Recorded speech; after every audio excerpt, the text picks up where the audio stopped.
Record ಆಗ್ತದೆ. Good morning to everybody. ಈ ದಿನ ನಾವು ಅಧ್ಯಯನ ಮಾಡ್ತಕ್ಕಂತಹ ವಿಷಯ ಭಾರತದಲ್ಲಿ ನಗರೀಕರಣ. ಭಾರತದಲ್ಲಿ ನಗರೀಕರಣ ಎನ್ನುವ ವಿಷಯಕ್ಕೆ ಸಂಬಂಧಪಟ್ಟಂತಹ ಒಂದು ಅಧ್ಯಯನವನ್ನು ಆರಂಭ ಮಾಡೋಣ.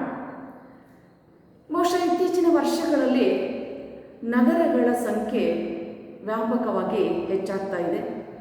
ನಗರ ನಿವಾಸಿಗಳ ಸಂಖ್ಯೆ ಅಂತಕ್ಕಂತಹದ್ದು ಕೂಡ ಹೆಚ್ಚಾಗ್ತಾ ಇರತಕ್ಕಂತಹದ್ದನ್ನು ನಾವಿಲ್ಲಿ ಮುಖ್ಯವಾಗಿ ಗಮನಿಸ್ತಾ ಇದ್ದೀವಿ. ಹಾಗಾದರೆ ಒಂದು ಸರಳ ಅರ್ಥದಲ್ಲಿ 5,000ಕ್ಕಿಂತ ಅಧಿಕ ಜನಸಂಖ್ಯೆ ಇರತಕ್ಕಂತಹ ಪ್ರದೇಶಗಳನ್ನು ನಾವು ನಗರಗಳು ಅಂಥೇಳಿ ಇಲ್ಲಿ ಪರಿಗಣಿಸಲಾಗುತ್ತದೆ. ಆ ಹಿನ್ನೆಲೆಯಲ್ಲಿ ನಗರ ಅಂದ್ರೇನು, ಅಥವಾ ಅಲ್ಲಿ ನಗರಗಳಲ್ಲಿರ್ತಕ್ಕಂತಹ ಸಮಸ್ಯೆಗಳೇನು, ನಗರೀಕರಣ ಯಾವ ರೀತಿ ಕಂಡು ಬರ್ತಾ ಇದೆ ಎನ್ನುವಂತಹ ಅಂಶಗಳನ್ನು ಇಲ್ಲಿನ ಗಮನಿಸೋಣ. ಲೂಯಿಸ್ ರಿತ್ ಎನ್ನುವಂತಹ ಒಬ್ಬ ಚಿಂತಕ, ಲೂಯಿಸ್ ರಿತ್ ಎನ್ನುವ ಚಿಂತಕ ಏನು ಹೇಳ್ತಾನೆ, ನಗರ ಎನ್ನುವುದು ದೊಡ್ಡ ಗಾತ್ರದ, ಅಂದರೆ ಗಾತ್ರದಲ್ಲಿ ದೊಡ್ಡದಾಗಿರ್ತಕ್ಕಂಥದ್ದು ಮತ್ತು ಹೆಚ್ಚು ಜನಸಾಂದ್ರತೆಯುಳ್ಳ, ಡೆನ್ಸಿಟಿ ಆಫ್ ಪಾಪ್ಯುಲೇಷನ್ ಅಂತ ಕರೀತೀವಿ, ಹೆಚ್ಚು ಜನಸಾಂದ್ರತೆ. ಇಲ್ಲಿ ಜನಸಾಂದ್ರತೆ ಅಂತ ಹೇಳಿದ್ರೆ ಒಂದು ಚದರ ಕಿಲೋಮೀಟರ್ ವ್ಯಾಪ್ತಿ ಪ್ರದೇಶದಲ್ಲಿ ವಾಸ ಮಾಡ್ತಾ ಇರತಕ್ಕಂತಹ ಸರಾಸರಿ ಜನರ ಒಂದು ಸಂಖ್ಯೆ. ಅಲ್ಲಿ ಅಧಿಕ ಜನಸಾಂದ್ರತೆ ಇರ್ತಕ್ಕಂತಹದ್ದು ಹಾಗೂ ಹೆಚ್ಚು ಸಾಮಾಜಿಕ ವೈವಿಧ್ಯತೆ ಇರ್ತಕ್ಕಂಥದ್ದು ಕಾಣುವಂತಹದ್ದು. ಈ ಪ್ರದೇಶಗಳನ್ನು ನಾವು ನಗರಗಳು ಅಂತ ಹೇಳಿ ಕರಿತೀವಿ. ಅಧಿಕ ಜನಸಂಖ್ಯೆ ಅಥವಾ ಬೃಹತ್ ಗಾತ್ರ, ಅಧಿಕ ಜನಸಾಂದ್ರತೆ ಮತ್ತು ಸಾಮಾಜಿಕ ವೈವಿಧ್ಯತೆಯ ಅಂಶಗಳನ್ನು ಒಳಗೊಂಡಂತಹ ಒಂದು ಪ್ರದೇಶವನ್ನು ನಾವು ನಗರಗಳು ಅಂತ ಹೇಳಿ ಕರಿತೀವಿ. ಆ ನಗರದ ಜನಸಂಖ್ಯೆ ಹೆಚ್ಚಾಗ್ತಾ ಹೋಗ್ತಕ್ಕಂತಹದ್ದು ಮತ್ತು ನಗರಗಳ ಬೆಳವಣಿಗೆ ಅಂತಕ್ಕಂಥದ್ದು ಹೆಚ್ಚಾಗ್ತಕ್ಕಂತಹದ್ದನ್ನು ನಾವು ನಗರೀಕರಣ, ಅರ್ಬನೈಸೇಷನ್ ಅಂತ ಹೇಳಿ ಕರಿತೀವಿ. ನಗರಗಳ ಬೆಳವಣಿಗೆ ಕೂಡ ಹೆಚ್ಚಾಗ್ತಕ್ಕಂತಹದ್ದು, ನಗರದ ಜನಸಂಖ್ಯೆ ಕೂಡ ಹೆಚ್ಚಾಗ್ತಕ್ಕಂತಹದ್ದು, ನಗರಗಳ ಸಂಖ್ಯೆ ಕೂಡ ಇಲ್ಲಿ ಹೆಚ್ಚಾಗ್ತಕ್ಕಂತಹದ್ದು, ಅದನ್ನು ನಾವು ಅರ್ಬನೈಸೇಷನ್ ಅಂತ ಹೇಳಿ ಕರಿತೀವಿ. ಹಾಗಾದರೆ ಒಂದು ನಗರ ಅಂತ ಹೇಳಿ ಆದಾಗ ಅಲ್ಲಿ ಅಧಿಕ ಜನಸಂಖ್ಯೆ ಮತ್ತು ಜನಸಾಂದ್ರತೆ ಹಾಗೂ ಬೃಹತ್ ಗಾತ್ರ ಹಾಗೂ ಸಾಮಾಜಿಕ ವೈವಿಧ್ಯತೆ ಇರತಕ್ಕಂತಹ ಪ್ರದೇಶಗಳು ನಗರಗಳು. ಇನ್ನು ಸರಳ ಅರ್ಥದಲ್ಲಿ 5,000ಕ್ಕಿಂತ ಅಧಿಕ ಜನಸಂಖ್ಯೆ ಇರತಕ್ಕಂತಹ ಪ್ರದೇಶಗಳನ್ನು ನಾವು ನಗರಗಳು ಅಂತ ಹೇಳಿ ಕೂಡ ಇಲ್ಲಿ ಪರಿಗಣಿಸಲಾಗುತ್ತದೆ. ಈ ನಗರಗಳಿಗೆ ಸಂಬಂಧಪಟ್ಟಂತೆ ಒಂದು ಸಂಕ್ಷಿಪ್ತವಾಗಿರ್ತಕ್ಕಂತಹ ಮಾಹಿತಿಯನ್ನು ನಾವು ಪಡ್ಕೊಳ್ಳೋದಾದರೆ, ಆರಂಭದಲ್ಲಿ ನಗರಗಳ ಒಂದು ಸ್ವರೂಪ ಹೇಗಿದ್ದಿತ್ತು? ಬಹುಶಃ ಭಾರತೀಯ ಸಮಾಜದಲ್ಲಿ 5,000 ವರ್ಷಗಳ ಹಿಂದೆಯೇ ಸಿಂಧು ನಾಗರಿಕತೆ ಅಸ್ತಿತ್ವದಲ್ಲಿ ಇತ್ತು. 5,000 ವರ್ಷಗಳ ಹಿಂದೆ. ನೀವು ಇತಿಹಾಸದಲ್ಲಿ ಕೂಡ ಅಧ್ಯಯನ ಮಾಡಿದಿರಿ. ಸಿಂಧು ನಾಗರಿಕತೆ ಬಗ್ಗೆ ಅಧ್ಯಯನ ಮಾಡ್ತಕ್ಕಂಥವರೆಲ್ಲರೂ ನಾವು ಅವಶ್ಯವಾಗಿ ನೆನಪಿಟ್ಕೊಳ್ಳೇಬೇಕಾದಂತಹ 2 ನಗರಗಳ ಹೆಸರು ಹರಪ್ಪ ಮತ್ತು ಮೊಹೆಂಜೊದಾರೋ. ಹಾಗಾದರೆ 5,000 ವರ್ಷಗಳ ಹಿಂದೆಯೇ ಇಲ್ಲಿ ನಗರಗಳ ಒಂದು ಸಂಸ್ಕೃತಿ ಅಂತಕ್ಕಂಥದ್ದು ಆರಂಭ ಆಗಿತ್ತು, ಅಥವಾ ನಗರಗಳ ಒಂದು ಬೆಳವಣಿಗೆ ಅಂತಕ್ಕಂಥದ್ದು ಇಲ್ಲಿ ಆಗಿತ್ತು ಅಂತಕ್ಕಂತಹದ್ದನ್ನು ನಾವಿಲ್ಲಿ ಗಮನಿಸ್ತೀವಿ. ಹೀಗೆ ಪುರಾತನವಾಗಿರ್ತಕ್ಕಂತಹ ಒಂದು ಐತಿಹಾಸಿಕ ಹಿನ್ನೆಲೆ ಅಂತಕ್ಕಂತಹದ್ದು ಈ ನಗರಗಳ ಚೌಕಟ್ಟಿಗೆ ಇದೆ. ಹಾಗೆಯೇ ವೇದಗಳ ಕಾಲವನ್ನು ತೆಗೆದುಕೊಂಡ್ರೆ ಇಲ್ಲಿ ಕಾಲದ ಬಗ್ಗೆ ಅನೇಕ ವಾದ ವಿವಾದಗಳಿದ್ದಾವೆ. ಆ ವೇದಗಳ ಕಾಲವನ್ನು ತಗೊಂಡ್ರೆ ಅಂದಿನ ಸಂದರ್ಭದಲ್ಲಿ ಅಯೋಧ್ಯ, ಕಾಶಿ, ಪಾಟಲಿಪುತ್ರ ಇವು ಅತ್ಯಂತ ಪ್ರಮುಖವಾಗಿರ್ತಕ್ಕಂತಹ ನಗರಗಳಾಗಿದ್ದವು. ನಗರಗಳ ಒಂದು ಪುರಾತನ ಇತಿಹಾಸವನ್ನು ನಾವು ಗಮನಿಸೋದಾದರೆ ಅಲ್ಲಿ ಈ ಒಂದು ಅಯೋಧ್ಯ, ಕಾಶಿ ಮತ್ತು ಪಾಟಲಿಪುತ್ರ ನಗರಗಳು ಅತ್ಯಂತ ಪ್ರಮುಖವಾಗಿರ್ತಕ್ಕಂತಹ ನಗರಗಳು ಆಗಿದ್ದವು. ಇನ್ನು ಬೌದ್ಧ ಧರ್ಮ ಪ್ರಾಬಲ್ಯವಾಗಿದ್ದಂತಹ ಕಾಲವನ್ನು ತೆಗೆದುಕೊಂಡ್ರೆ ಅಲ್ಲಿ ನಳಂದ ಮತ್ತು ತಕ್ಷಶಿಲ ಅಂತಕ್ಕಂತಹ ಪ್ರಮುಖವಾದಂತಹ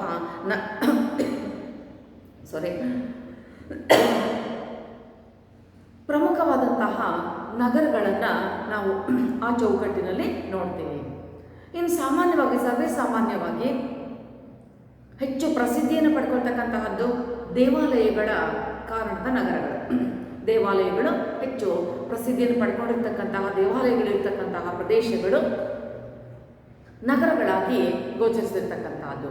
ಆ ಸಂದರ್ಭದಲ್ಲಿ ನಾವು ಹರಿದ್ವಾರ, ದ್ವಾರಕ, ಕಾಶಿ, ಕಂಚಿ ಈ ಪ್ರದೇಶಗಳನ್ನು ದೇವಾಲಯಗಳ ಕಾರಣಕ್ಕಾಗಿ ಪ್ರಖ್ಯಾತಿಯನ್ನು ಪಡೆದಿರ್ತಕ್ಕಂತಹ ನಗರಗಳು ಅಂಥೇಳಿ ಇಲ್ಲಿ ಪರಿಗಣಿಸಲಾಗುತ್ತದೆ. ಆ ಥರದ ನಗರಗಳು. ಇನ್ನು ಮಧ್ಯಯುಗದ ಕಾಲವನ್ನು ನಾವು ತೆಗೆದುಕೊಂಡ್ರೆ, ಮಧ್ಯಯುಗದ ಕಾಲಕ್ಕೆ ಬಂದರೆ ಆಗ್ರಾ, ದೆಹಲಿ, ಹೈದರಾಬಾದ್, ಮೈಸೂರು, ಬೆಂಗಳೂರು ಈ ಚೆನ್ನೈ ಈ ಪ್ರದೇಶಗಳು ಬಹಳ ಪ್ರಮುಖವಾಗಿರ್ತಕ್ಕಂತಹ ನಗರಗಳಾಗಿ ಇದ್ದವು. ಇನ್ನು ಬ್ರಿಟಿಷರ ಕಾಲಕ್ಕೆ ಬಂದರೆ ನಾವು ಆಗ ಒಂದೆರಡು ಉದಾಹರಣೆಗಳನ್ನು ನೋಡೋಣ. ಕೋಲ್ಕತ್ತಾ, ಮುಂಬೈ, ಚೆನ್ನೈ ಮತ್ತು ಚಂಡೀಗಢ ಇವು ಪ್ರಮುಖವಾಗಿರ್ತಕ್ಕಂತಹ ನಗರಗಳು ಆಗಿದ್ದವು. ಈ ತರಹದ ದೇವಾಲಯಗಳ ಕಾರಣಕ್ಕಾಗಿ ನಗರಗಳು, ಮಧ್ಯಯುಗದ ಸಂದರ್ಭದ ನಗರಗಳು, ಬೌದ್ಧ ಧರ್ಮ ಪ್ರಬಲವಾಗಿದ್ದಂಥ ಕಾಲದಲ್ಲಿ ಕೆಲವು ಪ್ರಸಿದ್ಧಿಯನ್ನು ಪಡೆದಂಥ ನಗರಗಳು ಮತ್ತು ಬ್ರಿಟಿಷರ ಕಾಲದಲ್ಲಿ ಪ್ರಖ್ಯಾತವಾಗಿರ್ತಕ್ಕಂತಹ ನಗರಗಳು. ಈ ರೂಪದಲ್ಲಿ ನಗರಗಳ ಒಂದು ಹಿನ್ನೆಲೆಯನ್ನು, ನಗರಗಳ ಒಂದು ಪರಂಪರೆಯನ್ನು ನಾವಿಲ್ಲಿ ಮುಖ್ಯವಾಗಿ ನೋಡ್ತಾ ಹೋಗ್ತೀವಿ ಅಂತಕ್ಕಂತಹದ್ದು. ಸೊ ಭಾರತದಲ್ಲಿ 1,00,000ಕ್ಕಿಂತ ಕಡಿಮೆ ಜನಸಂಖ್ಯೆ ಇರತಕ್ಕಂತಹ ಪ್ರದೇಶಗಳನ್ನು ಪಟ್ಟಣಗಳೆಂದು, 1,00,000ಕ್ಕಿಂತ ಅಧಿಕ ಸಂಖ್ಯೆಯಲ್ಲಿ ಜನಸಂಖ್ಯೆ ಇದ್ದಾಗ ಅವುಗಳನ್ನು ಮಹಾನಗರಗಳೆಂದು ಇಲ್ಲಿ ಪರಿಗಣಿಸಲಾಗುತ್ತೆ. ಈ ಥರದ ಒಂದು ಮಾನದಂಡವನ್ನು ಇರಿಸಿಕೊಳ್ಳಲಾಗಿದೆ. 2011ರ ಜನಗಣತಿಯಲ್ಲಿ ಭಾರತದಲ್ಲಿ ನಗರವಾಸಿಗಳ ಸಂಖ್ಯೆ ಎಷ್ಟಿದೆ ಅಂತ ಹೇಳಿದ್ರೆ, ಇಲ್ಲಿ ಮುಖ್ಯವಾಗಿ 31.8ರಷ್ಟು ಪ್ರಮಾಣದಲ್ಲಿ ಇದೆ. 31.8. 2011ರ ಭಾರತದ ಜನಗಣತಿಯಲ್ಲಿ ಇರ್ತಕ್ಕಂತಹ ನಗರವಾಸಿಗಳ ಸಂಖ್ಯೆ 31.8% ಪ್ರಮಾಣದಲ್ಲಿ ಇದೆ. ಈ ತರಹ 1-2 ಅಂಕಗಳ ವ್ಯಾಪ್ತಿಯಲ್ಲಿ ಈ ಒಂದು ಅಂಶಗಳನ್ನು ಗಮನಿಸ್ತೀವಿ. ಇನ್ನೊಂದು ಸಾರಿ ಗಮನಿಸೋಣ. ಲೂಯಿಸ್ ರಿತ್ ಹೇಳ್ತಕ್ಕಂತಹದ್ದು ಬೃಹತ್ ಗಾತ್ರದ ಅಥವಾ ದೊಡ್ಡ ಗಾತ್ರದ, ಅಧಿಕ ಜನಸಾಂದ್ರತೆಯುಳ್ಳ ಮತ್ತು ಸಾಮಾಜಿಕ ವೈವಿಧ್ಯತೆಯನ್ನು ಉಳ್ಳಂತಹ ಪ್ರದೇಶಗಳನ್ನು ನಗರಗಳು ಅಂಥೇಳಿ ಪರಿಗಣಿಸಲಾಗುತ್ತದೆ. ನಗರಗಳ ಬೆಳವಣಿಗೆ, ನಗರವಾಸಿಗಳ ಸಂಖ್ಯಾ ಹೆಚ್ಚಳ, ಈ ಹಿನ್ನೆಲೆಯಲ್ಲಿ ನಾವು ಅರ್ಬನೈಸೇಷನ್, ನಗರೀಕರಣ ಅಂತಕ್ಕಂತಹ ಒಂದು ಪದವನ್ನು ಮುಖ್ಯವಾಗಿ ಇಲ್ಲಿ ಬಳಸ್ತೀವಿ. ನಗರಗಳ ಒಂದು ಸಂಕ್ಷಿಪ್ತವಾದಂತಹ ಐತಿಹಾಸಿಕ ಮಾಹಿತಿಯನ್ನು ಪಡ್ಕೊಳ್ಳುವಾಗ, ಸುಮಾರು 5,000 ವರ್ಷಗಳ ಹಿಂದೆಯೇ ಸಿಂಧೂ ಬಯಲಿನ ನಾಗರಿಕತೆಯನ್ನೇ ಅಧ್ಯಯನ ಮಾಡುವಾಗ ಹರಪ್ಪ ಮತ್ತು ಮೊಹೆಂಜೊದಾರೋ ಅಂತಕ್ಕಂತಹ 2 ಪ್ರಮುಖ ನಗರಗಳನ್ನು ಕುರಿತು ಅಧ್ಯಯನ ಮಾಡ್ತೀವಿ. ಅಂದರೆ ಆ ಕಾಲದಲ್ಲೇ ಅವು ಯೋಜಿತ ನಗರಗಳಾಗಿದ್ದವು ಅಂತಕ್ಕಂಥದ್ದನ್ನು ಇತಿಹಾಸ ಹೇಳುತ್ತೆ. ಆ ಥರದ ನಗರಗಳು. ಇನ್ನು ವೇದಗಳ ಕಾಲಕ್ಕೆ ಬಂದರೆ ಅಯೋಧ್ಯ, ಕಾಶಿ, ಪಾಟಲಿಪುತ್ರ ಇವು ಪ್ರಮುಖವಾಗಿರ್ತಕ್ಕಂತಹ ನಗರಗಳು. ಬೌದ್ಧ ಧರ್ಮ ಪ್ರಾಬಲ್ಯವಾಗಿದ್ದಾಗ ನಳಂದ, ತಕ್ಷಶಿಲಾ ನಗರಗಳು. ಇನ್ನು ದೇವಸ್ಥಾನದ ಕಾರಣಕ್ಕಾಗಿ ಪ್ರಸಿದ್ಧಿಯನ್ನು ಪಡ್ಕೊಳ್ತಕ್ಕಂಥವುಗಳು ಹರಿದ್ವಾರ, ದ್ವಾರಕ, ಕಾಶಿ ಮತ್ತು ಕಂಚಿ ಈ ನಗರಗಳು. ಮಧ್ಯಯುಗದ ಕಾಲಕ್ಕೆ ಬಂದಾಗ ಆಗ್ರಾ, ದೆಹಲಿ, ಹೈದರಾಬಾದ್, ಮೈಸೂರು ಈ ಥರದ ಪ್ರದೇಶಗಳು. ಇನ್ನು ಬ್ರಿಟಿಷರ ಕಾಲಕ್ಕೆ ಬಂದಾಗ ಕೋಲ್ಕತ್ತಾ, ಮುಂಬೈ, ಚೆನ್ನೈ, ಚಂಡೀಗಢ ಈ ಪ್ರದೇಶಗಳು. ಇವುಗಳು ಪ್ರಮುಖವಾದಂತಹ ನಗರಗಳು. ಆ ಒಂದು ಹಿನ್ನೆಲೆ ಬೇರೆ ಬೇರೆ ಇರ್ತಕ್ಕಂಥದ್ದು. 1,00,000ಕ್ಕಿಂತ ಅಧಿಕ ಜನಸಂಖ್ಯೆ ಇದ್ದಂತಹ ನಗರಗಳನ್ನು ನಾವು ಭಾರತದಲ್ಲಿ ಮಹಾನಗರಗಳು ಅಂತ ಹೇಳಿ ಕರಿತೀವಿ. 2011ರ ಜನಗಣತಿಯಲ್ಲಿ ಭಾರತದ ನಗರವಾಸಿಗಳ ಸಂಖ್ಯೆ 31.8% ಇದೆ. ಈ ರೂಪದಲ್ಲಿ ನಾವು ಇಲ್ಲಿನ ಒಂದು ನಗರಗಳ ಆರಂಭಿಕ ಅಂಶಗಳನ್ನು ಗಮನಿಸ್ತೀವಿ. ಇನ್ನು ಕರ್ನಾಟಕದಲ್ಲಿ ನಗರೀಕರಣ ಯಾವ ರೂಪದಲ್ಲಿ ಆಗಿದೆ ಅಂತಕ್ಕಂಥದ್ದನ್ನು ಗಮನಿಸುವಾಗ 2011ರ ಜನಗಣತಿಯಲ್ಲಿ 38.6% ಪ್ರಮಾಣದಲ್ಲಿ ಕರ್ನಾಟಕದಲ್ಲಿ ನಗರವಾಸಿಗಳ ಸಂಖ್ಯೆ ಇರ್ತಕ್ಕಂಥದ್ದು ಇರ್ತಕ್ಕಂಥದ್ದನ್ನು ನೋಡ್ತಾ ಇದ್ದೀವಿ. ಹಾಗಾದರೆ ಭಾರತದ ಮಟ್ಟಕ್ಕೆ ಹೋಲಿಸಿದ್ರೆ ಕರ್ನಾಟಕದಲ್ಲಿ ನಗರವಾಸಿಗಳ ಸಂಖ್ಯೆ ಇರ್ತಕ್ಕಂಥದ್ದು ಹೆಚ್ಚಾಗಿ ಇರುವಂತಹದ್ದನ್ನು ನಾವಿಲ್ಲಿ ನೋಡ್ತೀವಿ.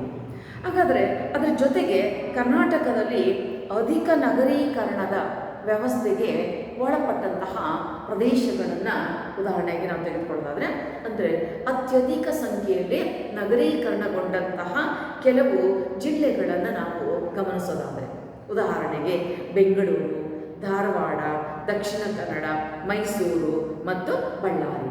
ಅಂದರೆ ಅಧಿಕ ಸಂಖ್ಯೆಯಲ್ಲಿ ನಗರೀಕರಣಗೊಂಡಂತಹ ಕರ್ನಾಟಕದ ಜಿಲ್ಲೆಗಳು ಬೆಂಗಳೂರು, ಧಾರವಾಡ, ದಕ್ಷಿಣ ಕನ್ನಡ, ಮೈಸೂರು ಮತ್ತು ಬಳ್ಳಾರಿ. ಈ ಪ್ರದೇಶಗಳಲ್ಲಿ ಜನಸಂಖ್ಯೆ ಹೆಚ್ಚಿದೆ ಮತ್ತು ಈ ಜಿಲ್ಲೆಗಳಲ್ಲಿನ ಜನರು ನಗರಗಳಲ್ಲಿ ವಾಸ ಮಾಡ್ತಕ್ಕಂತಹವರ ಸಂಖ್ಯಾ ಪ್ರಮಾಣ ಕೂಡ ಹೆಚ್ಚಾಗಿರ್ತಕ್ಕಂತಹದ್ದನ್ನು ನಾವು ನೋಡ್ತೀವಿ. ಆ ಹಿನ್ನೆಲೆಯಲ್ಲಿ ಕರ್ನಾಟಕದಲ್ಲಿ ಅಧಿಕ ಪ್ರಮಾಣದಲ್ಲಿ ನಗರೀಕರಣಗೊಂಡಂತಹ ಜಿಲ್ಲೆಗಳ ಸಾಲಿನಲ್ಲಿ ಈ ಒಂದು ಅಂಶಗಳು ಇಲ್ಲಿ ಬರ್ತವೆ ಅಂತಕ್ಕಂತಹದ್ದು ನಮಗೆ ಮುಖ್ಯ ಆಗುತ್ತೆ. ಇನ್ನು ಅತ್ಯಂತ ಕಡಿಮೆ ನಗರೀಕರಣಕ್ಕೆ ಒಳಗೊಂಡಂತಹ ಜಿಲ್ಲೆಗಳು ಕರ್ನಾಟಕದಲ್ಲಿ ಅತ್ಯಂತ ಕಡಿಮೆ ಪ್ರಮಾಣದಲ್ಲಿ ನಗರೀಕರಣಕ್ಕೆ ಒಳಗಾಗ್ತಕ್ಕಂತಹವುಗಳು, ಉದಾಹರಣೆಗೆ ಕೊಡಗು, ಕೊಪ್ಪಳ, ಮಂಡ್ಯ, ಚಾಮರಾಜನಗರ ಮತ್ತು ಯಾದಗಿರಿ. ಕರ್ನಾಟಕದಲ್ಲಿ ಕಡಿಮೆ ನಗರೀಕರಣಕ್ಕೆ ಒಳಗೊಂಡಂತಹ ಜಿಲ್ಲೆಗಳು, ನಗರವಾಸಿಗಳ ಸಂಖ್ಯೆ ಕಡಿಮೆ ಇರತಕ್ಕಂತಹ ಜಿಲ್ಲೆಗಳಲ್ಲಿ ಕೊಡಗು, ಕೊಪ್ಪಳ, ಮಂಡ್ಯ, ಚಾಮರಾಜನಗರ ಮತ್ತು ಯಾದಗಿರಿ. ಈ ಜಿಲ್ಲೆಗಳಲ್ಲಿ ನಾವು ನಗರೀಕರಣದ ತೀವ್ರತೆ ಕಡಿಮೆ ಇರತಕ್ಕಂಥದ್ದು ಮತ್ತು ನಗರವಾಸಿಗಳ ಸಂಖ್ಯೆ ಕೂಡ ಕಡಿಮೆ ಇರತಕ್ಕಂಥದ್ದನ್ನು ನಾವು ಕರ್ನಾಟಕದಲ್ಲಿ ಅತ್ಯಂತ ಮುಖ್ಯವಾಗಿ ಗಮನಿಸ್ತೀವಿ. ಈ ರೂಪದಲ್ಲಿ ಅಧಿಕ ಪ್ರಮಾಣದಲ್ಲಿ ನಗರೀಕರಣಗೊಂಡಂಥ ಜಿಲ್ಲೆಗಳು ಮತ್ತು ಕಡಿಮೆ ಪ್ರಮಾಣದಲ್ಲಿ ನಗರೀಕರಣಗೊಂಡಂತಹ ಜಿಲ್ಲೆಗಳ ಒಂದು ಮಾಹಿತಿಯನ್ನು ನಾವು ಈ ರೂಪದಲ್ಲಿ ಪಡೆದುಕೊಳ್ತೀವಿ. ಸೊ ಇವೆಲ್ಲ 1 ಮತ್ತು 2 ಅಂಕಗಳ ವ್ಯಾಪ್ತಿ ಪ್ರಶ್ನೆಗಳಾದರೆ, ಇನ್ನು ಮುಖ್ಯವಾಗಿ ನಾವಿಲ್ಲಿ ಅಧ್ಯಯನ ಮಾಡ್ತಕ್ಕಂಥದ್ದು ಭಾರತದ ನಗರಗಳ ಸಮಸ್ಯೆಗಳು. ಯಾಕೆಂದರೆ ಭಾರತದಲ್ಲಿ ನಗರೀಕರಣದ ತೀವ್ರತೆ ಹೆಚ್ಚಾಗ್ತಾ ಬಂದಂತೆ ಇಲ್ಲಿ ಆ ಒಂದು ಸಮಸ್ಯೆಗಳು ಯಾವೆಲ್ಲ ರೂಪದಲ್ಲಿ ಇದ್ದಾವೆ ಅಂತಕ್ಕಂತಹದ್ದನ್ನು ನಾವು ಮುಖ್ಯವಾಗಿ ಇಲ್ಲಿ ಗಮನಿಸ್ತೀವಿ. ಸೊ ಆ ಹಿನ್ನೆಲೆಯಲ್ಲಿ ನಾವು ನೋಡೋದಾದರೆ ಭಾರತದ ನಗರಗಳು ಏನು ಸಮಸ್ಯೆಗಳನ್ನು ಎದುರಿಸ್ತಾ ಇದ್ದಾವೆ? ಯಾಕೆಂದರೆ ಒಂದು ಆರಂಭದ ಹಂತದಲ್ಲಿ ನಾವು ನೋಡ್ತಾ ಇದ್ದೀವಿ ಭಾರತ ಹಳ್ಳಿಗಳ ದೇಶ ಅಥವಾ ಹೆಚ್ಚು ಜನರು ಹಳ್ಳಿಗಳಲ್ಲಿ ವಾಸಿಸ್ತಾ ಇದ್ದಾರೆ. ಆದರೆ ಇತ್ತೀಚಿನ ಅಂಕಿ ಸಂಖ್ಯೆಗಳು ಏನು ಸೂಚಿಸ್ತಾ ಇದೆ, ಭಾರತದ ಒಟ್ಟು ದೇಶದ ಪ್ರಮಾಣದಲ್ಲಿ 2011ರ ಜನಗಣತಿಯಲ್ಲಿ 31.8% ನಗರವಾಸಿಗಳ ಸಂಖ್ಯೆ ಅಂತಕ್ಕಂಥದ್ದು ಇದೆ. ಹಾಗಾದರೆ ನಗರವಾಸಿಗಳ ಸಂಖ್ಯೆಯ ಪ್ರಮಾಣ ಅಂತಕ್ಕಂಥದ್ದು ಹೆಚ್ಚಾಗ್ತಾ ಇದೆ. ಹಾಗೆ ಹೆಚ್ಚಾಗ್ತಾ ಹೋದಂತೆ ನಗರಗಳ ಸಂಖ್ಯೆ ಹೆಚ್ಚಾಗುತ್ತೆ, ನಗರ ನಿವಾಸಿಗಳ ಸಂಖ್ಯೆ ಹೆಚ್ಚಾಗುತ್ತೆ, ಜೊತೆಗೆ ನಗರಗಳ ಸಮಸ್ಯೆಗಳು ಕೂಡ ಇಲ್ಲಿ ಹೆಚ್ಚಾಗ್ತಾ ಬರ್ತಕ್ಕಂತಹದ್ದನ್ನು ನಾವು ಮುಖ್ಯವಾಗಿ ಗಮನಿಸಬಹುದು. ಏನೆಲ್ಲ ಸಮಸ್ಯೆಗಳು ನಮ್ಮ ಭಾರತದ ನಗರಗಳ ಮುಂದಿವೆ ಅಥವಾ ಭಾರತದ ನಗರಗಳು ಯಾವೆಲ್ಲ ಸಮಸ್ಯೆಗಳನ್ನು ಎದುರಿಸ್ತಾ ಇದ್ದಾವೆ ಅಂತಕ್ಕಂಥದ್ದನ್ನು ನಾವು ಒಂದೊಂದಾಗಿ ಗಮನಿಸ್ತಾ ಬಂದರೆ, ಮೊದಲನೇದು ನಗರದ ಬಡತನ. ಸಾಮಾನ್ಯವಾಗಿ ಬಡತನ ಹಳ್ಳಿಗಳಲ್ಲೂ ಇರ್ತದೆ, ನಗರಗಳಲ್ಲೂ ಇರ್ತದೆ, ಎಲ್ಲೆಡೆಯೂ ಇದೆ. ಆದರೆ ನಗರದ ಬಡತನದ ಬಗ್ಗೆ ನಾವು ವಿಶೇಷವಾಗಿ ಅಧ್ಯಯನ ಮಾಡುವಾಗ ನಾವು ಕಳೆದ ತರಗತಿಗಳಲ್ಲಿ ಗ್ರಾಮಗಳಿಂದ ನಗರಗಳಿಗೆ ವಲಸೆ ಹೋಗ್ತಕ್ಕಂತಹ ಪ್ರಮಾಣ ಹೆಚ್ಚಾಗ್ತಾ ಇದೆ ಅನ್ನುವಂಥದ್ದನ್ನು ಗಮನಿಸಿದೆ. ಇಲ್ಲಿ ಹೆಚ್ಚಿನ ಪ್ರಮಾಣದಲ್ಲಿ ವಲಸೆ ಹೋಗ್ತಕ್ಕಂತಹವರ ಸಂಖ್ಯೆ ಯಾವುದು? ಉದ್ಯೋಗದ ಅವಕಾಶಗಳಿಗೆ ಹೋಗ್ತಕ್ಕಂತಹದ್ದು ಮತ್ತು ಇತ್ತೀಚಿನ ವರ್ಷಗಳಲ್ಲಿ ಕಾರ್ಮಿಕ ವರ್ಗ ಅಧಿಕ ಪ್ರಮಾಣದಲ್ಲಿ ವಲಸೆ ಹೋಗ್ತಾ ಇದೆ. ಆ ಹಿನ್ನೆಲೆಯಲ್ಲಿ ಗಮನಿಸುವಾಗ ಕಾರ್ಮಿಕರ ಸಂಖ್ಯೆ ಹೆಚ್ಚಾಗ್ತಾ ಹೋದಂತೆ, ಇಲ್ಲಿ ಕಾರ್ಮಿಕರು ಅಂತ ಹೇಳಿದ್ರೆ ಕಡಿಮೆ ಆದಾಯ ಇರತಕ್ಕಂತಹ ಒಂದು ವರ್ಗ. ಆ ವರ್ಗದ ಜನರು ನಗರ ಪ್ರದೇಶಗಳಿಗೆ ಹೋದಾಗ ಅವರಿಗೆ ಸಹಜವಾಗಿಯೇ ಹಲವಾರು ಸಮಸ್ಯೆಗಳು ಎದುರಾಗುತ್ತೆ. ಜೀವನ ನಿರ್ವಹಣೆಯ ಸಮಸ್ಯೆ ಇಲ್ಲಿ ವ್ಯಾಪಕವಾಗಿ ಕಂಡುಬರುತ್ತೆ. ಅದು ಒಂದಕ್ಕೊಂದು ಪೂರಕ, ವಸತಿ ಸಮಸ್ಯೆ ಆಗಿರ್ಬೋದು ಅಥವಾ ಸೌಲಭ್ಯಗಳನ್ನ ಪಡ್ಕೊಳ್ತಕ್ಕಂಥದ್ದಾಗಿರ್ಬೋದು. ಇದೆಲ್ಲ ಹಳ್ಳಿಗಳಲ್ಲಿ ವಸತಿ ಸಮಸ್ಯೆಗಳಿಲ್ಲ, ಅವರವ್ರ ಮನೆಗಳಲ್ಲಿ ಅವರು ವಾಸ ಮಾಡ್ತಾಯಿದ್ರು. ಆದರೆ ನಗರಗಳಿಗೆ ಬಂದಾಗ ಇಲ್ಲಿ ವಸತಿ ಸಮಸ್ಯೆ ವ್ಯಾಪಕವಾಗಿ ಕಂಡುಬರುತ್ತೆ. ಹೀಗಾಗಿ ಅವರಿಗೆ ಆ ಮೂಲಭೂತ ಸೌಲಭ್ಯಗಳನ್ನು ಒದಗಿಸಿಕೊಳ್ಳೋದ್ರಲ್ಲೇ ದೊಡ್ಡ ಸಾಹಸವನ್ನು ಪಡಬೇಕಾಗುತ್ತೆ. ಹೀಗಾಗಿ ನಗರಗಳಲ್ಲಿ ಬಡತನ ಅಂತಕ್ಕಂಥದ್ದು ಯಥೇಚ್ಛವಾಗಿ ಕಂಡುಬರುತ್ತೆ. ಆ ಬಡವರ ಸಂಖ್ಯೆ ಹೆಚ್ಚಿನ ಪ್ರಮಾಣದಲ್ಲಿ ಇದೆ. ಮತ್ತು ನಮ್ಮ ಜನರಲ್ಲಿ ಅನೇಕ ತಪ್ಪು ಕಲ್ಪನೆಗಳು ಇದ್ದಾವೆ. ನಗರದಲ್ಲಿ ಹೇಗೋ ನಾವು ಬದುಕ್ಬಿಡ್ತೀವಿ, ಸ್ವಲ್ಪ ಆದಾಯ ಇದ್ರೂ ಬದುಕ್ತೀವಿ, ಆದರೆ ಅದು ಕಷ್ಟ. ಯಾಕೆಂದರೆ ನಗರ ಜೀವನ ಗ್ರಾಮೀಣ ಪ್ರದೇಶಗಳಿಗಿಂತ ದುಬಾರಿಯಾಗಿರ್ತಕ್ಕಂಥದ್ದು. ಹಾಗೆ ಅಂದ್ಕೊಂಡು ಹೋದಂತಹ ಜನರು ಬಡತನದಲ್ಲೇ ತೊಡಗಾಡಬೇಕಾಗುತ್ತೆ. ತಮ್ಮ ಜೀವನದ ಮಟ್ಟವನ್ನು ಸುಧಾರಿಸ್ಕೊಳ್ಳೋದಕ್ಕೆ ಅವರು ಬಹಳಷ್ಟು ಕಷ್ಟಪಡಬೇಕಾಗಿರ್ತಕ್ಕಂತಹ ಒಂದು ಸಂದರ್ಭ ಅಂತಕ್ಕಂಥದ್ದು ಇಲ್ಲಿ ಎದುರಾಗ್ತಾ ಹೋಗುತ್ತೆ ಎನ್ನುವಂಥದ್ದು. ಹೀಗಾಗಿ ನಗರದ ಬಡತನ ಅಂತಕ್ಕಂಥದ್ದು ಒಂದು ನಗರಗಳ ಸಮಸ್ಯೆಗಳಲ್ಲಿ ಗಂಭೀರವಾಗಿರ್ತಕ್ಕಂತಹ ಸಮಸ್ಯೆ ಆಗಿದೆ. ಇನ್ನು ಎರಡನೇದು ಕೊಳಚೆ ಪ್ರದೇಶಗಳು. ಬಹಳ ಮುಖ್ಯವಾಗಿ ನಗರಗಳ ಒಂದು ತೀವ್ರತೆ ಹೆಚ್ಚಾಗುತ್ತಾ ಹೋದಂತೆ ಇಟ್ ಲೀಡ್ಸ್ ಟು ಸ್ಲಮ್ಸ್ ಅಂತ ಹೇಳಿ ಒಂದು ಮಾತಿದೆ. ನಗರಗಳ ಸಂಖ್ಯೆ ಹೆಚ್ಚಾಗ್ತಾ ಹೋದಂತೆ, ನಗರ ನಿವಾಸಿಗಳ ಸಂಖ್ಯೆ ಹೆಚ್ಚಾಗ್ತಾ ಹೋದಂತೆ ಕೊಳಚೆ ಪ್ರದೇಶಗಳ ಸಂಖ್ಯೆ ಕೂಡ ಹೆಚ್ಚಾಗುತ್ತಾ ಹೋಗುತ್ತೆ. ಕೊಳಚೆ ಪ್ರದೇಶಗಳು ಅಂದ್ರೇನು? ನಗರಗಳಿಗೆ ಹೋಗಿ ಅಲ್ಲಿ ವಸತಿ ಸಮಸ್ಯೆಗಳನ್ನು ಸುಲಭವಾಗಿ ತಮ್ಮ ಆದಾಯದ ಚೌಕಟ್ಟಿನಲ್ಲಿ ಒದಗಿಸಿಕೊಳ್ಳೋಕ್ಕಾಗದೇ ಇರತಕ್ಕಂತಹ ಜನರು ನಗರದ ಹೊರವಲಯಗಳಲ್ಲಿ ಅಥವಾ ಖಾಲಿ ಇರ್ತಕ್ಕಂಥ ಪ್ರದೇಶಗಳಲ್ಲಿ ಚಿಕ್ಕ ಚಿಕ್ಕ ಶೆಡ್ಗಳನ್ನು ಹಾಕ್ಕೊಂಡು ನೆರಿಕೆ ಮನೆಗಳನ್ನು ಕಟ್ಟಿಕೊಂಡು ಅಲ್ಲಿ ವಾಸ ಮಾಡ್ತಕ್ಕಂತಹದ್ದು. ಅಲ್ಲಿರ್ತಕ್ಕಂಥ ಮನೆಗಳು ಹೇಗಿರ್ತದೆ? ಶಿಥಿಲ ಸ್ವರೂಪದ ಮನೆಗಳು, ಈಗಲೂ ಆಗಲೂ ಬೀಳ್ತವೆ ಅಂತಕ್ಕಂಥ ಜೋಪಡಿಗಳು. ಅಲ್ಲಿಯೇ ಅಧಿಕ ಜನಸಾಂದ್ರತೆ, ಹೆಚ್ಚು ಜನಸಂಖ್ಯೆ ಆ ಪ್ರದೇಶಗಳಲ್ಲಿ ವಾಸ ಮಾಡ್ತಕ್ಕಂಥದ್ದು. ಮತ್ತು ಆ ತಾತ್ಕಾಲಿಕವಾಗಿ ನಿರ್ಮಿಸ್ತಕ್ಕಂತಹ ಆ ಮನೆಗಳಿಗೆ ಯಾವುದೇ ಗಾಳಿ ಬೆಳಕಿನ ಸೌಲಭ್ಯಗಳಿಲ್ಲ, ನೀರಿನ ಸೌಲಭ್ಯಗಳಿಲ್ಲ, ಶೌಚಾಲಯದ ಸೌಲಭ್ಯಗಳಿಲ್ಲ, ವಿದ್ಯುತ್ ಶಕ್ತಿಯ ಸೌಲಭ್ಯಗಳಿರೋದಿಲ್ಲ. ಇದರಿಂದ ಏನಾಗ್ತಾ ಇದೆ? ಅವರು ಬಳಕೆ ಮಾಡಿದಂತಹ ನೀರು ಅವರ ಮನೆಯ ಮುಂದೆನೇ ಚರಂಡಿಯಲ್ಲಿ ಚರಂಡಿ ವ್ಯವಸ್ಥೆ ಇಲ್ಲದೇ ಇರೋ ಕಾರಣಕ್ಕೆ ಅವ್ರ ಮನೆಯ ಮುಂದೆನೇ ಹರಿತಾ ಹೋಗುತ್ತೆ. ಸೊಳ್ಳೆಗಳ ಸಂಖ್ಯೆ ಹೆಚ್ಚಾಗುತ್ತೆ, ರೋಗ ರುಜಿನಗಳ ಸಂಖ್ಯೆ ಹೆಚ್ಚಾಗುತ್ತೆ. ಮತ್ತು ಆ ಚಿಕ್ಕ ಚಿಕ್ಕ ಶೆಡ್ಗಳಲ್ಲಿ ಹೆಚ್ಚು ಜನರು ವಾಸ ಮಾಡೋದಕ್ಕೆ ಶುರು ಮಾಡ್ತಾರೆ.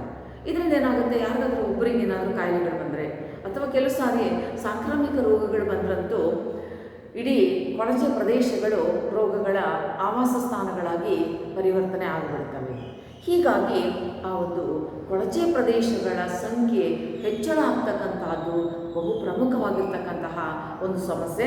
ಆ ಕೊಳಚೆ ಪ್ರದೇಶಗಳ ನಿರ್ವಹಣೆ, ಅವ್ರಿಗೆ ಒದಗಿಸಬೇಕಾಗಿರ್ತಕ್ಕಂಥ ಸೌಲಭ್ಯಗಳು, ಇವೆಲ್ಲವುಗಳ ಪ್ರಶ್ನೆಯಲ್ಲಿ ಸಾಕಷ್ಟು ಸಮಸ್ಯೆಗಳು ಮತ್ತು ಗೊಂದಲಗಳು ನಗರಗಳ ವಾತಾವರಣದಲ್ಲಿ ಇರ್ತಕ್ಕಂತಹದ್ದನ್ನು ನಾವು ನೋಡ್ತೀವಿ.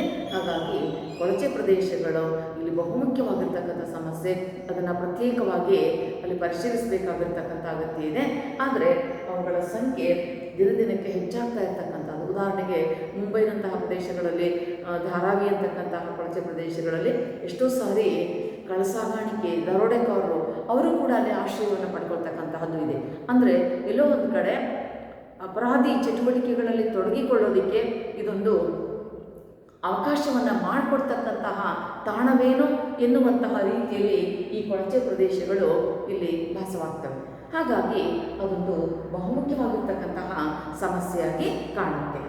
ಮತ್ತೊಂದು ನಗರ ವಸತಿ ಸಮಸ್ಯೆ. ಇಲ್ಲಿ ಕೊಳಚೆ ಪ್ರದೇಶಗಳ ಜೊತೆಯಾಗಿ ಅದೇ ಹಿನ್ನೆಲೆಯಲ್ಲಿ ಬರ್ತಕ್ಕಂಥದ್ದು ನಗರಗಳ ವಸತಿ ಸಮಸ್ಯೆ. ಇತ್ತೀಚಿನ ವರ್ಷಗಳಲ್ಲಿ ಗ್ರಾಮೀಣ ಪ್ರದೇಶಗಳಿಂದ ನಗರಗಳಿಗೆ ವಲಸೆ ಹೋಗ್ತಕ್ಕಂಥವರ ಪ್ರಮಾಣ ಹೆಚ್ಚಾಗಿದೆ ಅಂತಕ್ಕಂಥದ್ದನ್ನು ಅಧ್ಯಯನಗಳು, ಸಮೀಕ್ಷೆಗಳು, ಅಂಕಿಸಂಖ್ಯೆಗಳು ತಿಳಿಸ್ತಾ ಇದ್ದಾವೆ. ಹಾಗೆ ಹೋದಾಗ, ನಗರ ಪ್ರದೇಶಗಳಿಗೆ ಹೋದಾಗ ಅವರಿಗೆ ಮೊದಲನೇದಾಗಿ ಎದುರಾಗ್ತಕ್ಕಂಥದ್ದು ವಸತಿ ಸಮಸ್ಯೆ. ಇರೋದಕ್ಕೆ ಮನೆ ಇಲ್ಲದೇ ಇರತಕ್ಕಂತಹದ್ದು, ಮನೆಗಳು ಇಲ್ಲದೇ ಇರತಕ್ಕಂತಹದ್ದು ಒಂದು ಬಹುಮುಖ್ಯವಾದಂತಹ, ಬಹುದೊಡ್ಡದಾಗಿರ್ತಕ್ಕಂತಹ ಒಂದು ಸಮಸ್ಯೆಯಾಗಿ ಕಂಡುಬರುತ್ತೆ. ಅಂಥ ಸಂದರ್ಭಗಳಲ್ಲಿ ಏನಾಗುತ್ತೆ? ಕೊಳಚೆ ಪ್ರದೇಶಗಳು ನಿರ್ಮಾಣ ಆಗ್ತವೆ, ಅಥವಾ ಸಣ್ಣ ಪುಟ್ಟ ಕಿಷ್ಕಿಂದೆಯಂತಹ ಮನೆಗಳಲ್ಲಿ ಹೆಚ್ಚಿನ ಜನರು ವಾಸ ಮಾಡಬೇಕಾಗಿರ್ತಕ್ಕಂಥ ಪರಿಸ್ಥಿತಿ ಉಂಟಾಗುತ್ತೆ. ಅಥವಾ ಕಡಿಮೆ ಆದಾಯದ ಜನರು ಕಡಿಮೆ ಖರ್ಚಿನಲ್ಲಿ, ಕಡಿಮೆ ವೆಚ್ಚದ ಬಾಡಿಗೆ ಮನೆಗಳಲ್ಲಿ ಹೆಚ್ಚು ಜನರು ವಾಸ ಮಾಡ್ತಾರೆ. ಆ ಮನೆಗಳಿಗೆ ಗಾಳಿ ಬೆಳಕಿನ ಸಮಸ್ಯೆ ಸರಿಯಾಗಿಲ್ಲದೆ ಇರ್ಬೋದು, ಅಥವಾ ಶೌಚಾಲಯದ ವ್ಯವಸ್ಥೆ ಸರಿಯಾಗಿಲ್ಲದೆ ಇರ್ಬೋದು, ನೀರಿನ ವ್ಯವಸ್ಥೆ ಸರಿಯಾಗಿಲ್ಲದೆ ಇರ್ಬೋದು, ಒಟ್ಟಾರೆ ಸಮರ್ಪಕ ವ್ಯವಸ್ಥೆಗಳು ಇಲ್ಲದೆ ಇರತಕ್ಕಂಥ ಸಂದರ್ಭ. ಹೀಗಾಗಿ ಆ ವಸತಿ ಸಮಸ್ಯೆ ಅಂತಕ್ಕಂತಹದ್ದು ಒಂದು ಬಹುಮುಖ್ಯವಾಗಿರ್ತಕ್ಕಂತಹ ಸಮಸ್ಯೆಯಾಗಿ ಇಲ್ಲಿ ಕಾಣ್ತಾ ಇದೆ. ಮತ್ತೊಂದು ಶುಚಿತ್ವ ಮತ್ತು ಮಾಲಿನ್ಯದ ಸಮಸ್ಯೆ. ನಗರಗಳಲ್ಲಿ ಜನದಟ್ಟಣೆ ಹೆಚ್ಚಾಗುತ್ತಾ ಹೋದಂತೆ ಅಲ್ಲಿ ಶುಚಿತ್ವವನ್ನು ಕಾಪಾಡ್ತಕ್ಕಂತಹ ಸಂದರ್ಭಗಳು ಬಹಳಷ್ಟು ಕಡಿಮೆ ಆಗುತ್ತಾ ಹೋಗುತ್ತೆ. ಸ್ವಚ್ಛತೆಗೆ ಹೆಚ್ಚಿನ ಆದ್ಯತೆ ಇಲ್ಲ. ಈಗಾಗಲೇ ನಾವು ಗಮನಿಸಿದಂತೆ ಕೊಳಚೆ ಪ್ರದೇಶಗಳಲ್ಲಿ ಸ್ವಚ್ಛತೆಗೆ ಆದ್ಯತೆ ಇಲ್ಲ. ಸಮರ್ಪಕ ಚರಂಡಿ ವ್ಯವಸ್ಥೆಗಳಿಲ್ಲ, ಕುಡಿಯುವ ನೀರಿನ ವ್ಯವಸ್ಥೆಗಳಿಲ್ಲ, ಗಾಳಿ ಬೆಳಕಿನ ಸೌಲಭ್ಯಗಳಿಲ್ಲ. ಅಂತಲ್ಲಿ ಅವರು ಸ್ವಚ್ಛತೆಯನ್ನು ಕಾಪಾಡ್ತಕ್ಕಂಥದ್ದು ಕಷ್ಟ ಆಗುತ್ತೆ. ಅವರಿಗೆ ನೀರಿನ ಪೂರೈಕೆಯೂ ಸರಿಯಾಗಿ ಇರುವುದಿಲ್ಲ. ಅಂತಲ್ಲಿ ಶುಚಿತ್ವದ ಒಂದು ಕೊರತೆ ಇರ್ತಕ್ಕಂಥದ್ದು ಇದ್ದೇ ಇದೆ. ಅದರ ಜೊತೆಗಿರ್ತಕ್ಕಂತಹದ್ದು ಮಾಲಿನ್ಯದ ಸಮಸ್ಯೆ, ಪರಿಸರ ಮಾಲಿನ್ಯ. ನಾವು ಗ್ರಾಮೀಣ ಭಾಗಗಳಲ್ಲಿ ನೋಡ್ತೀವಿ, ಸಾಮಾನ್ಯವಾಗಿ ಅಲ್ಲಿ ಮಲಿನತೆಯ ಅವಕಾಶಗಳು ಕಡಿಮೆ. ಆದರೆ ನಗರ ಪ್ರದೇಶಗಳಲ್ಲಿ ಮಾಲಿನ್ಯತೆಯ ಸಾಧ್ಯತೆಗಳು ಹೆಚ್ಚಾಗಿರ್ತಕ್ಕಂಥದ್ದಿದೆ. ವಾಹನಗಳ ಸಂಖ್ಯೆ ಅತ್ಯಧಿಕ, ನೂರಾರು ಸಾವಿರಾರು ಲಕ್ಷಾಂತರ ಸಂಖ್ಯೆಯಲ್ಲಿ ವಾಹನಗಳು ಹೊರಹಾಕ್ತಕ್ಕಂತಹ ಹೊಗೆ ವಾತಾವರಣವನ್ನು ಹದಗೆಡಿಸುತ್ತದೆ. ನಗರಗಳ ಸುತ್ತಮುತ್ತ ಹೊರ ವಲಯದಲ್ಲಿ ಸ್ಥಾಪನೆಯಾಗಿರ್ತಕ್ಕಂಥ ಕೈಗಾರಿಕೆಗಳು, ಕಾರ್ಖಾನೆಗಳು, ಅವು ಹೊರಹಾಕ್ತಕ್ಕಂಥ ಹೊಗೆ ಮತ್ತು ಅವುಗಳು ಹೊರಹಾಕ್ತಕ್ಕಂಥ ತ್ಯಾಜ್ಯ ಇದು ನಮ್ಮ ಪರಿಸರವನ್ನು ಹಾಳು ಮಾಡುತ್ತೆ. ಜಲಮಾಲಿನ್ಯವನ್ನು ಕೂಡ ಉಂಟು ಮಾಡ್ತಕ್ಕಂತಹ ಸಾಧ್ಯತೆಗಳು ಇದೆ. ಹೀಗಾಗಿ ಇಂಗಾಲದ ಡೈಆಕ್ಸೈಡ್ನ ಪ್ರಮಾಣ ಯಥೇಚ್ಛವಾಗಿ ಜಾಸ್ತಿ ಆಗ್ತಾ ಇರ್ತದೆ.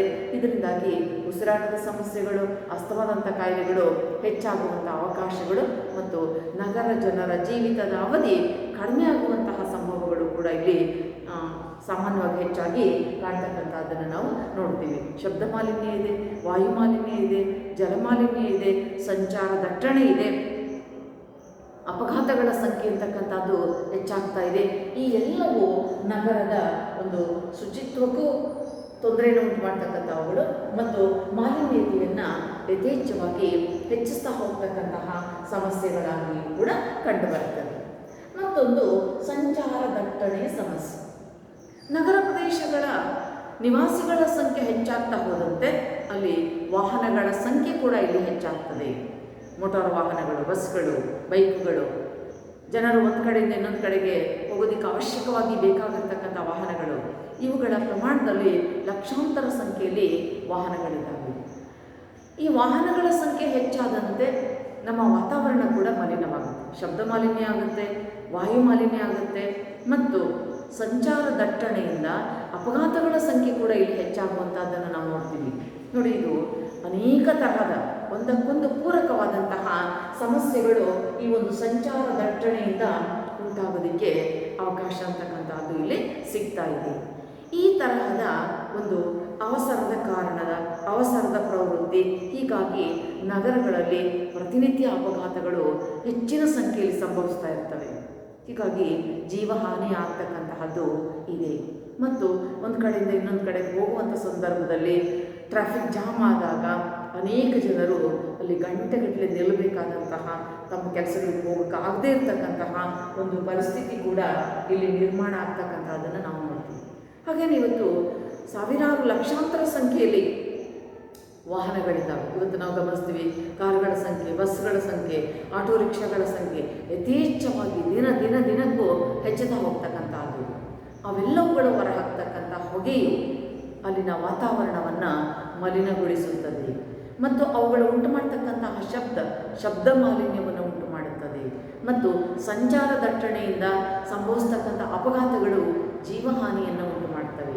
ಈ ತರಹದ ಸಮಸ್ಯೆಗಳನ್ನು ನಾವು ಸಂಚಾರ ದಟ್ಟಣೆಯಿಂದ ಪ್ರಮುಖವಾಗಿ ಇಲ್ಲಿ ನೋಡಬೇಕಾದಂತಹ ಒಂದು ಪರಿಸ್ಥಿತಿ ಇರ್ತಕ್ಕಂಥದ್ದು ನಿರ್ಮಾಣ ಆಗಿದೆ. ಇವತ್ತು ಬೃಹತ್ ನಗರಗಳಲ್ಲಿ ಬೆಂಗಳೂರು, ದೆಹಲಿ, ಕೋಲ್ಕತ್ತಾ, ಮುಂಬೈ, ಚೆನ್ನೈ ಈ ಥರದ ಪ್ರಮುಖ ನಗರಗಳನ್ನು ತೆಗೆದುಕೊಂಡ್ರೆ ಅಲ್ಲಿ ಆ ಒಂದು ಸಾರಿಗೆ ವ್ಯವಸ್ಥೆಯ ನಿರ್ವಹಣೆಯೇ ಅತ್ಯಂತ ಕಷ್ಟಕರವಾಗಿರ್ತಕ್ಕಂತಹ ಕೆಲಸ ಆಗಿರ್ತಕ್ಕಂಥದ್ದು. ರೈಲುಗಳ ಸಮಸ್ಯೆ, ಅವುಗಳು ಹೊರಹಾಕ್ತಕ್ಕಂಥ ಶಬ್ದ, ವಿಮಾನಯಾನಗಳು ಆರಂಭ ಆಗ್ತಕ್ಕಂಥ ಸಂದರ್ಭದಲ್ಲಿ ಹೊರಬರ್ತಕ್ಕಂಥ ಶಬ್ದ, ಇವು ಎಷ್ಟೋ ಸಾರಿ ಮಿತಿ ಮೀರಿದ ಶಬ್ದ ಮಾಲಿನ್ಯವನ್ನು ಉಂಟು ಮಾಡೋದಕ್ಕೆ ಅವಕಾಶ ಅಂತಕ್ಕಂಥದ್ದು ಇಲ್ಲಿ ಸಿಗ್ತಾ ಇದೆ. ಈ ರೀತಿಯಾಗಿ ಸಂಚಾರ ದಟ್ಟಣೆಯ ಸಮಸ್ಯೆಗಳನ್ನು ನಮ್ಮ ಭಾರತದ ನಗರಗಳು ಎದುರಿಸಬೇಕಾದಂಥ ಪರಿಸ್ಥಿತಿ ಇದೆ. ಮತ್ತೊಂದು ನೀರಿನ ಪೂರೈಕೆ ಮತ್ತು ಚರಂಡಿ ಸಮಸ್ಯೆಗಳು. ಈ ಹಿಂದೆ ನಾವು ಕೊಳಚೆ ಪ್ರದೇಶಗಳನ್ನು ನೋಡುವಾಗ ಅಥವಾ ವಸತಿ ಸಮಸ್ಯೆಗಳನ್ನು ಗಮನಿಸುವಾಗ ಈ ಸಮಸ್ಯೆಗಳ ಒಂದು ಮಾಹಿತಿ ಕೂಡ ಬಂದವು. ಕುಡಿಯುವ ನೀರಿನ ಪೂರೈಕೆ ಇದು ಒಂದು ಪ್ರಥಮ ಆದ್ಯತೆ, ನಮ್ಗೆ ಅತ್ಯಂತ ಮೂಲಭೂತವಾಗಿ ಬೇಕು.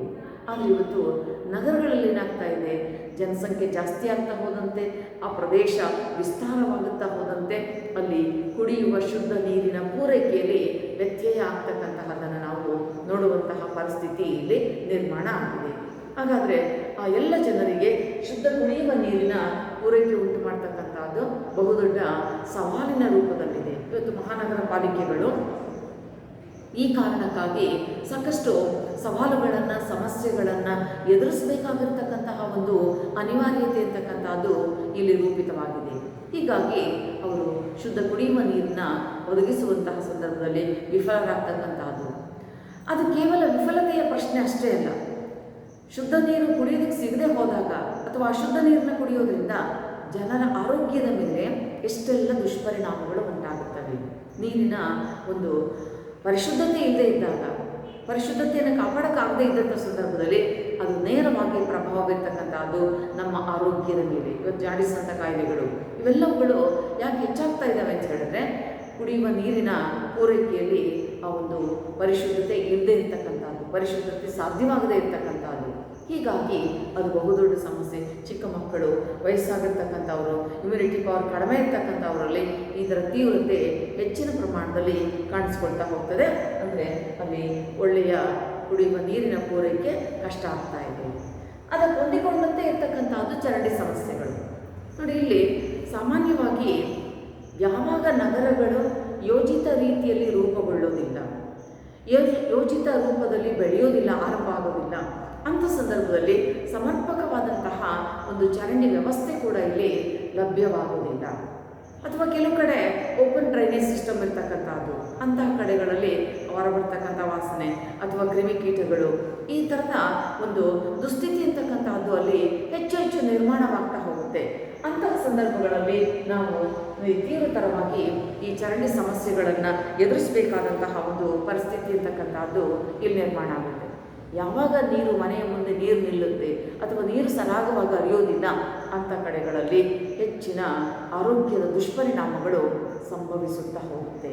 ಹೀಗಾಗಿ ನಾವು ಕುಡಿಯುವ ನೀರಿನ ಪೂರೈಕೆ ಮತ್ತು ಚರಂಡಿಯ ಸಮಸ್ಯೆಗಳನ್ನು ಎದುರಿಸಬೇಕಾಗುತ್ತೆ. ಅನೇಕ ನಗರಗಳಲ್ಲಿ ಮಳೆಗಾಲದ ಸಂದರ್ಭದಲ್ಲಿ ಅತ್ಯಧಿಕ ಮಳೆ ಬಂದರೆ ಆ ಎಲ್ಲ ನೀರು ಚರಂಡಿಯ ಮೂಲಕ ಎಷ್ಟೋ ಸಾರಿ ಜಲಾವೃತ ಆಗುತ್ತೆ. ಆ ಮನೆ ಒಳಗಡೆ ನೀರು ಬರ್ತಾ ಇದೆ ಅಂತಹದ್ದನ್ನು ನಾವು ಕಳೆದ ವರ್ಷ ಬೆಂಗಳೂರಿನಂತಹ ನಗರದಲ್ಲಿ ಸಾಕಷ್ಟು ಗಮನಿಸಿದ್ದೀವಿ. ಅಂದರೆ ಇದರಿಂದಾಗಿ ಸಂಚಾರ ದಟ್ಟಣೆಗೆ ತೊಂದರೆ, ಸಂಚಾರ ವ್ಯವಸ್ಥೆಗೆ ಸಮಸ್ಯೆ ಆಗುತ್ತೆ, ಸಂಚಾರ ದಟ್ಟಣೆ ಆಗೋಗ್ಬಿಡುತ್ತೆ. ನೀರು ನಿಂತ್ಕೊಳ್ತು ಅಂತ ಹೇಳಿದ್ರೆ ವಾಹನಗಳು ಚಲಿಸೋದಕ್ಕೆ ಸಾಧ್ಯ ಆಗೋದಿಲ್ಲ. ಎಷ್ಟೋ ಕಡೆ ಯಥೇಚ್ಛವಾಗಿ ಮಳೆ ಬಂತು ಅಂತ ಹೇಳಿದ್ರೆ ಆ ಚರಂಡಿ ನೀರುಗಳೆಲ್ಲ ಹೊರಬಂದು ವಾಹನಗಳ ಸಂಚಾರ ವ್ಯತ್ಯಯ ಆಗುತ್ತೆ. ಇದರಿಂದಾಗಿ ಜನಜೀವನ ತುಂಬ ಕಷ್ಟ ಆಗುತ್ತೆ. ಅಥವಾ ಮನೆ ಒಳಗೆ ನೀರು ನುಗ್ತಕ್ಕಂಥದ್ದು ಇನ್ನೊಂದು ಬೃಹತ್ ಸಮಸ್ಯೆಯಾಗಿ ಪರಿಣಮಿಸಲ್ಪಡ್ತದೆ. ಹೀಗೆ ಯಾವಾಗ ಚರಂಡಿ ವ್ಯವಸ್ಥೆ ಸಮರ್ಪಕವಾಗಿರೋದಿಲ್ಲ ಅಂದರೆ ಅಲ್ಲಿ ನೀರು ಸರಿಯಾಗಿ ಸರಾಗವಾಗಿ ಹರಿದೋಗೋದಿಲ್ಲ, ನೀರು ನಿಂತಲ್ಲೇ ನಿಲ್ಲುತ್ತೆ. ಅದು ಇನ್ನೊಂದು ರೀತಿಯ ಸಮಸ್ಯೆಯನ್ನು ಉಂಟು ಮಾಡೋದಕ್ಕೆ ಅವಕಾಶ ಇಲ್ಲಿ ಆಗ್ತದೆ ಎನ್ನುವಂಥದ್ದನ್ನು ನಾವು ನೋಡ್ತೀವಿ. ಈ ಥರದ ನೀರಿನ ಪೂರೈಕೆ ಮತ್ತು ಚರಂಡಿ ಸಮಸ್ಯೆಗಳನ್ನು ನಾವು ಭಾರತದ ನಗರಗಳು ಎದುರಿಸ್ತಾ ಇರ್ತಕ್ಕಂಥದ್ದನ್ನು ನೋಡ್ತಾ ಇದ್ದೀವಿ. ಮತ್ತೊಂದು ಕೈಗಾರಿಕಾ ಅಪಘಾತಗಳು. ಅತ್ಯಂತ ಪ್ರಮುಖವಾಗಿ ನಗರಗಳಲ್ಲಿ ನಾವು ಕಾಣ್ತಕ್ಕಂತಹ ಸಮಸ್ಯೆಗಳಲ್ಲಿ ಕೈಗಾರಿಕಾ ಅವಘಡಗಳು ಅಥವಾ ಅಪಘಾತಗಳು. ಉದಾಹರಣೆಗೆ 1984ರಲ್ಲಿ ಮಧ್ಯಪ್ರದೇಶದ ಭೋಪಾಲ್ನಲ್ಲಿ ವಿಷಾನಿಲ ದುರಂತ ಸಂಭವಿಸಿತು. ಒಂದೇ ದಿನ ಸಾವಿರಾರು ಸಂಖ್ಯೆಯಲ್ಲಿ ಜನರು ಮರಣ ಹೊಂದಿದ್ದಂತಹದ್ದನ್ನು ಆ ಸಂದರ್ಭದಲ್ಲಿ ಗಮನಿಸಲಾಯಿತು. ಅಂದರೆ ಕೈಗಾರಿಕಾ ಅವಘಡಗಳು, ಕಾರ್ಖಾನೆಗಳಲ್ಲಿ ಸಂಭವಿಸ್ತಕ್ಕಂಥ ಅಪಘಾತಗಳು, ಕಾರ್ಖಾನೆಗಳು ಹೊರಹಾಕ್ತಕ್ಕಂಥ ವಿಷಾನಿಲ ಅಥವಾ ವಿಷಾನಿಲ ಸೋರಿಕೆ ಆಗ್ತಕ್ಕಂಥದ್ದು, ಅವುಗಳ ಕಾರಣದಿಂದಾಗಿ ಅನೇಕ ಜನರು ಸಾವಿರಾರು ಸಂಖ್ಯೆಯಲ್ಲಿ ಮರಣ ಹೊಂದಿದ್ದನ್ನು 1984ರ ಭೋಪಾಲ್ ಅನಿಲ ದುರಂತದಲ್ಲಿ ಇನ್ನೂ ಭಾರತ ಮರೆತಿಲ್ಲ. ಇಂತಹ ಸಂದರ್ಭಗಳು ಅಂದರೆ ಕೈಗಾರಿಕೆಗಳು, ಕಾರ್ಖಾನೆಗಳಲ್ಲಿ ಸಂಭವಿಸ್ತಕ್ಕಂಥ ಅವಘಡಗಳು ಇಡೀ ನಗರದ ಮೇಲೆ ದುಷ್ಪರಿಣಾಮವನ್ನು ಉಂಟು ಮಾಡುತ್ತವೆ. ಆ ಕೈಗಾರಿಕೆಗಳು, ಕಾರ್ಖಾನೆಗಳು ಬಳಕೆ ಮಾಡ್ತಕ್ಕಂಥ ವಸ್ತುಗಳು ಅಥವಾ ಅವುಗಳು ಹೊರಹಾಕ್ತಕ್ಕಂಥ ತ್ಯಾಜ್ಯಗಳು, ಇವುಗಳ ಒಂದು ಪ್ರಭಾವದಿಂದಾಗಿ ಜನರು ತಮ್ಮ ಆರೋಗ್ಯವನ್ನು ಕಳೆದುಕೊಳ್ಳಲೇಬೇಕಾಗಿರ್ತಕ್ಕಂತಹ ಒಂದು ದುಸ್ಥಿತಿ ಅಂತಕ್ಕಂಥದ್ದು ಇಲ್ಲಿ ನಿರ್ಮಾಣ ಆಗ್ತಾ ಇದೆ. ಇದು ಕೇವಲ ಗೋಪಾಲನಿನ ದುರಂತ ಅಷ್ಟೇ ಒಂದು ಉದಾಹರಣೆ ಆಗಿರ್ಬೋದಷ್ಟೇ. ಆದರೆ ಭಾರತದ ಅನೇಕ ನಗರಗಳು, ದೊಡ್ಡ ದೊಡ್ಡ ನಗರಗಳಲ್ಲಿ ಇವತ್ತು ಕೈಗಾರಿಕೆಗಳು, ಕಾರ್ಖಾನೆಗಳ ಸುತ್ತಮುತ್ತ ಇರತಕ್ಕಂತಹ ಪ್ರದೇಶಗಳಲ್ಲಿ ಜನರು ವಾಸ ಮಾಡ್ತಕ್ಕಂಥದ್ದು ಕಷ್ಟ ಆಗುತ್ತೆ. ಆ ಹೊರಸೂಸ್ತಕ್ಕಂತಹ ಅನಿಲಗಳು, ವಿಷಾನಿಲಗಳು, ತ್ಯಾಜ್ಯಗಳು ಇವುಗಳ ಒಂದು ಮಿಶ್ರಣದಿಂದಾಗಿ ನಮ್ಮ ಆರೋಗ್ಯದ ವ್ಯವಸ್ಥೆಯ ಮೇಲೆ ಸಾಕಷ್ಟು ಏರುಪೇರುಗಳು ಆಗ್ತಕ್ಕಂತಹದ್ದನ್ನು ನಾವಿಲ್ಲಿ ಗಮನಿಸ್ಬೋದು. ಈ ರೀತಿಯಲ್ಲಿ ಕೈಗಾರಿಕಾ ಅಪಘಾತಗಳು ಈ ಒಂದು ನಗರಗಳು ಎದುರಿಸಬೇಕಾಗಿರ್ತಕ್ಕಂತಹ ಪ್ರಮುಖವಾದಂತಹ ಸಮಸ್ಯೆಗಳು. ಹಾಗಾದರೆ ನಾವು ಭಾರತದ ನಗರಗಳ ಸಮಸ್ಯೆಗಳನ್ನು ಒಂದು ನಗರದ ಬಡತನ, ಕೊಳಚೆ ಪ್ರದೇಶಗಳು, ನಗರ ವಸತಿ ಸಮಸ್ಯೆ, ಶುಚಿತ್ವ ಮತ್ತು ಮಾಲಿನ್ಯದ ಸಮಸ್ಯೆ, ಸಂಚಾರ ದಟ್ಟಣೆಯ ಸಮಸ್ಯೆ, ನೀರಿನ ಪೂರೈಕೆ ಮತ್ತು ಚರಂಡಿ ಸಮಸ್ಯೆಗಳು ಹಾಗೂ ಕೈಗಾರಿಕಾ ಅಪಘಾತಗಳು ಈ ರೂಪದಲ್ಲಿ ಪಟ್ಟಿ ಮಾಡಿ ಈ ಒಂದು ಅಂಶಗಳನ್ನು ಅಧ್ಯಯನ ಮಾಡ್ತೀವಿ. ಹಾಗಾದರೆ ಈ ಥರದ ಒಂದು ಸಮಸ್ಯೆಗಳಿಗೆ ಪರಿಹಾರಗಳು ಏನು, ಯಾವ ರೀತಿ ಕೆಲವೊಂದು ಬದಲಾವಣೆಗಳನ್ನು ನಾವಿಲ್ಲಿ ರೂಪಿಸಬಹುದು ಅಂತಕ್ಕಂಥದ್ದನ್ನು ಗಮನಿಸೋದಾದರೆ, ನಗರೀಕರಣದ ತೀವ್ರತೆಯನ್ನು ತಡೆಯೋದಕ್ಕಾಗ್ತಾ ಇಲ್ಲ. ಇವತ್ತು ಅನಿವಾರ್ಯವಾಗಿ ಸೌಲಭ್ಯಗಳು, ಅವಕಾಶಗಳು, ಉದ್ಯೋಗದ ಅವಕಾಶಗಳು ಈ ಎಲ್ಲ ಹಿನ್ನೆಲೆಯಲ್ಲಿ ಗ್ರಾಮಗಳಿಂದ ನಗರಗಳಿಗೆ ವಲಸೆ ಹೋಗ್ತಕ್ಕಂಥ ಪ್ರಮಾಣವನ್ನು ತಡೆಯೋಕ್ಕಾಗ್ತಾ ಇಲ್ಲ. ಅದು ಪ್ರತಿ ವರ್ಷದಿಂದ ವರ್ಷಕ್ಕೆ ಹೆಚ್ಚುತ್ತಾನೇ ಇದೆ. ಹಾಗೆ ಬಂದಂತಹ ಜನರಿಗೆ ಸೌಲಭ್ಯಗಳನ್ನು ವಿಸ್ತರಿಸಬೇಕು. ಹಾಗಾದರೆ ಏನು ಪರಿಹಾರ, ಈ ಸಮಸ್ಯೆಗಳಿಗೆ ಏನು ಪರಿಹಾರ ಅಂತ ಹೇಳಿದ್ರೆ, ನಗರಗಳ ಯೋಜಿತ ಬೆಳವಣಿಗೆಗೆ ಆದ್ಯತೆಯನ್ನು ಕೊಡಬೇಕು. ಅಂದರೆ ಕೊಳಚೆ ಪ್ರದೇಶಗಳು ಅಥವಾ ಎಲ್ಲೋ ತಾತ್ಕಾಲಿಕ ಶೆಡ್ಗಳನ್ನು ನಿರ್ಮಿಸ್ಕೊಳ್ತಕ್ಕಂಥದ್ದು ಇವುಗಳನ್ನು ನಿಯಂತ್ರಿಸಬೇಕು, ಹತೋಟಿಯಲ್ಲಿಡಬೇಕು ಮತ್ತು ಯೋಜಿತ ರೀತಿಯಲ್ಲಿ ನಗರಗಳ ಬಡಾವಣೆಗಳ ಒಂದು ನಿರ್ಮಾಣವನ್ನು ಮಾಡಬೇಕು. ಹಾಗಾದಾಗ ಕನಿಷ್ಠ ಪಕ್ಷ ಅದು ಮನೆ ಚಿಕ್ಕದಾಗಿರ್ಬೋದು ಅಥವಾ ದೊಡ್ಡದಾಗಿರ್ಬೋದು, ಆ ಮನೆಗೆ ಕನಿಷ್ಠ ಸೌಲಭ್ಯಗಳು, ಶೌಚಾಲಯ, ಕುಡಿಯುವ ನೀರಿನ ಪೂರೈಕೆ, ಗಾಳಿ ಬೆಳಕಿನ ಸಮರ್ಪಕ ವ್ಯವಸ್ಥೆ, ಇಂತಹ ಒಂದು ಮಿನಿಮಮ್ ಫೆಸಿಲಿಟೀಸ್ ಅಂತ ಏನು ಕರಿತೀವಿ ಅವುಗಳನ್ನು ಅಲ್ಲಿ ಸಮರ್ಪಕವಾಗಿ ಒದಗಿಸುವಂಥ ಒಂದು ಪ್ರಯತ್ನವನ್ನು ಮಾಡಬೇಕು. ಮತ್ತೊಂದು, ಈ ಸಂಚಾರ ದಟ್ಟಣೆ, ಅಪಘಾತಗಳ ಸಂಖ್ಯೆ ಇದನ್ನು ತಡೆಯೋದಕ್ಕೆ ಉತ್ತಮವಾದಂತಹ ಸಾರಿಗೆ ವ್ಯವಸ್ಥೆಯನ್ನು ರೂಪಿಸಬೇಕು. ಇವತ್ತು ದೊಡ್ಡ ದೊಡ್ಡ ನಗರಗಳಲ್ಲಿ ನೋಡ್ತೀವಿ, ರಸ್ತೆಗಳೆಲ್ಲ ಹಾಳಾಗಿರ್ತಕ್ಕಂಥದ್ದು, ಗುಂಡಿ ಬಿದ್ದಿರ್ತಕ್ಕಂಥದ್ದು, ಆ ಕಾರಣಕ್ಕಾಗಿ ಅಪಘಾತಗಳು ಬರ್ತಕ್ಕಂಥದ್ದು. ಮಳೆಗಾಲದಲ್ಲಿ ಮಳೆ ನೀರು ನಿಂತರೆ ಗುಂಡಿ ಇದೆಯಾ ಗೊತ್ತಾಗ್ತಾ ಇಲ್ಲ, ಹಾಗೆ ಸವಾರರು ಮುನ್ನುಗ್ಗಿ ಹೋಗಿ ಅಪಘಾತಕ್ಕೀಡಾಗ್ತಕ್ಕಂಥದ್ದು. ಇಂಥವುಗಳನ್ನು ತಪ್ಪಿಸೋದಕ್ಕೆ ಉತ್ತಮ ಸಾರಿಗೆ ವ್ಯವಸ್ಥೆಯನ್ನು ಅಲ್ಲಿ ರೂಪಿಸಬೇಕು. ಎಲ್ಲಕ್ಕಿಂತ ಮುಖ್ಯವಾಗಿ ಕಡಿಮೆ ವೆಚ್ಚದ ಮನೆಗಳನ್ನು ನಿರ್ಮಿಸಬೇಕು. ಯಾಕೆಂದರೆ ವಲಸೆ ಹೋದಂಥ ಜನರು ಅಥವಾ ಕೂಲಿ ಕಾರ್ಮಿಕರು, ಇಲ್ಲಿ ಯಾವುದೇ ಆಸ್ತಿ ಪಾಸ್ತಿ ಇಲ್ಲದೇ ಇರ್ತಕ್ಕಂಥವರು ಕಡಿಮೆ ವೆಚ್ಚದಲ್ಲಿ ಅವರಿಗೆ ಮನೆಗಳು ಬಾಡಿಗೆಗೆ ಲಭ್ಯವಾಗಬೇಕು. ಕಡಿಮೆ ವೆಚ್ಚದ ಮನೆಗಳು ಸರಳವಾಗಿದ್ದರೂ ಪರವಾಗಿಲ್ಲ, ಅವು ಮೂಲಭೂತವಾದಂತಹ ಸೌಲಭ್ಯಗಳನ್ನು ಹೊಂದಿರಬೇಕು. ಹಾಗೆ ಹೊಂದಿದ್ದಾಗ ಬಹುಶಃ ಅವರ ಜೀವನ ನಿರ್ವಹಣೆ ಅಷ್ಟೇನೂ ಕಷ್ಟ ಆಗಲಿಕ್ಕಿಲ್ಲ. ಹಾಗಾಗಿ ಯೋಜಿತ ರೀತಿಯಲ್ಲಿ ನಗರಗಳ ಬೆಳವಣಿಗೆಯನ್ನು ರೂಪಿಸ್ತಕ್ಕಂತಹದ್ದು, ಉತ್ತಮ ಸಾರಿಗೆ ವ್ಯವಸ್ಥೆಯ ಸೌಲಭ್ಯಗಳನ್ನು ಒದಗಿಸ್ತಕ್ಕಂಥದ್ದು ಮತ್ತು ಸರಳವಾಗಿ ಕಡಿಮೆ ಬಾಡಿಗೆಯಲ್ಲಿ ಮನೆಗಳನ್ನು ನಿರ್ಮಿಸಿಕೊಡ್ತಕ್ಕಂಥದ್ದು, ಇಂತಹ ಕೆಲವು ಅವಕಾಶಗಳನ್ನು ಒದಗಿಸಿಕೊಡೋದ್ರಿಂದ ಕನಿಷ್ಠ ಪಕ್ಷ ನಾವು ಕೆಲವಾದರೂ ಇಲ್ಲಿ ಪರಿಹಾರವನ್ನು ಈ ಒಂದು ನಗರೀಕರಣಕ್ಕೆ ಪ್ರತಿಯಾಗಿ ರೂಪಿಸ್ತಾ ಹೋಗ್ಬೋದು ಅನ್ನೋಂಥದ್ದನ್ನು ನಾವಿಲ್ಲಿ ಗಮನಿಸಬಹುದಾಗುತ್ತೆ. ಈ ರೂಪದಲ್ಲಿ ನಗರಗಳ ಬೆಳವಣಿಗೆಯ ಒಂದು ಯೋಜಿತವಾದಂತಹ ಒಂದು ಚೌಕಟ್ಟನ್ನು ರೂಪಿಸುವುದರ ಮೂಲಕ ಮತ್ತು ಅಲ್ಲಿ ಕೆಲವು ವ್ಯವಸ್ಥೆಗಳನ್ನು, ಉತ್ತಮ ರಸ್ತೆ ವ್ಯವಸ್ಥೆ, ಸಮರ್ಪಕ ಸಾರಿಗೆ ವ್ಯವಸ್ಥೆ ಇವುಗಳೆಲ್ಲವನ್ನು ಒದಗಿಸ್ತಾ ಹೋದಂತೆ ಏನಾಗುತ್ತೆ, ಅಲ್ಲಿ ಸಮಸ್ಯೆಗಳ ತೀವ್ರತೆ ಅಂತಕ್ಕಂಥದ್ದು ಕಡಿಮೆ ಆಗ್ತಾ ಹೋಗುತ್ತೆ. ಮತ್ತು ಇನ್ನು ಮುಂಬರುವ ವರ್ಷಗಳಲ್ಲಿ ನಗರಗಳ ಸಂಖ್ಯೆ, ನಗರ ನಿವಾಸಿಗಳ ಸಂಖ್ಯೆ ಹೆಚ್ಚುತ್ತಾನೆ ಹೋಗೋದ್ರಿಂದ ಇದಕ್ಕೊಂದು ಶಾಶ್ವತವಾಗಿರ್ತಕ್ಕಂಥ ಪರಿಹಾರವನ್ನು ಕಂಡುಹಿಡಿಯಲೇಬೇಕಾದಂತಹ ಪರಿಸ್ಥಿತಿ ಇರುತ್ತೆ. ಹಾಗಾಗಿ ಅಂತಹ ಯೋಜಿತ ರೂಪದಲ್ಲಿ, ಪ್ಲ್ಯಾನ್ ರೂಪದಲ್ಲಿ ನಗರಗಳ ನಿರ್ವಹಣೆಯನ್ನು ಮಾಡೋದ್ರಿಂದ ನಾವು ಭಾರತದ ನಗರಗಳ ಸಮಸ್ಯೆಗಳನ್ನು ಸ್ವಲ್ಪ ಮಟ್ಟಿಗಾದರೂ ಕಡಿಮೆ ಮಾಡಬಹುದು ಎನ್ನುವಂಥದ್ದನ್ನು ನಾವು ಈ ಅಂಶಗಳ ಮೂಲಕ ಗಮನಿಸಬಹುದು. ಎಲ್ರಿಗೂ ವಂದನೆಗಳು.